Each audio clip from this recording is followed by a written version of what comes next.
من الشیطان الرجیم بسم اللہ الرحمن الرحیم۔ سورہ گرین اور حاملہ عورتوں کو کیا کرنا چاہیے؟ کل 10 جون بروز جمعرات کو سورج گرہن ہے۔ سورج گرہن کیوں لگتا ہے اور سورج گرہن کا وقت کیا ہے؟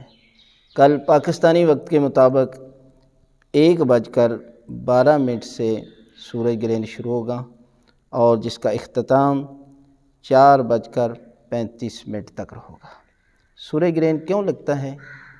حضرت محمد مصطفیٰ صلی اللہ علیہ وآلہ وسلم کے زمانے میں سورج گرہن لگا اور اس وقت آپ کے بیٹے حضرت ابراہیم علیہ السلام کا انتقال ہوا۔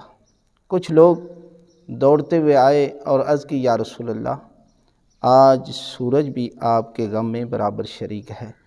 تو اللہ کے رسول نے فرمایا کہ یہ نہ سوچو، بلکہ سورج گرہن یا چاند گرہن اللہ کی نشانیوں میں سے ایک نشانی ہے، لہذا ایسا نہ سوچو جو آپ یہ کہہ رہے ہیں، بلکہ آپ نماز پڑھیں، دعائیں کریں۔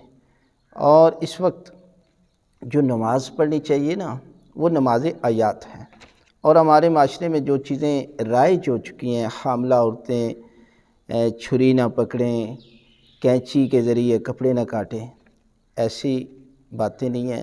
مذہب نے ان چیزوں سے منع نہیں کیا، اس لیے کہ حاملہ عورتوں یا عام لوگ ہر ایک پر نماز جو ہے وہ نماز آیات واجب ہے، اور حاملہ عورتیں جو مرضی کریں، کچھ بھی نہیں ہے کہ وہ لیٹے نہ، وہ بیٹھے نہیں، چلتی پھرتی رہے، ایسا سوچنا ٹھیک نہیں ہے۔ شریعت نے کہا ہے کہ ہر ایک پر نماز آیات جو ہے وہ واجب ہے۔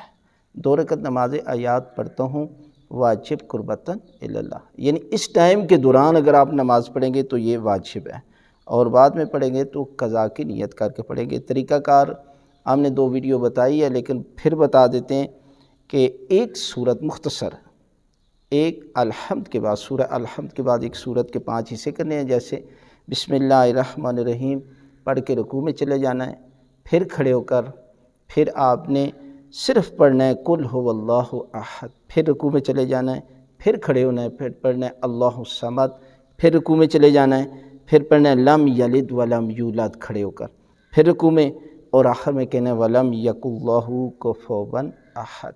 یعنی یہ 5 رکوع کر کے پھر آپ سجدے میں جائیں گے، اور دوسری رکعت میں بھی سورہ الحمد کے بعد ایک ہی صورت یہ جو میں نے بیان کی ہے، اس کے 5 حصے کرنے ہیں۔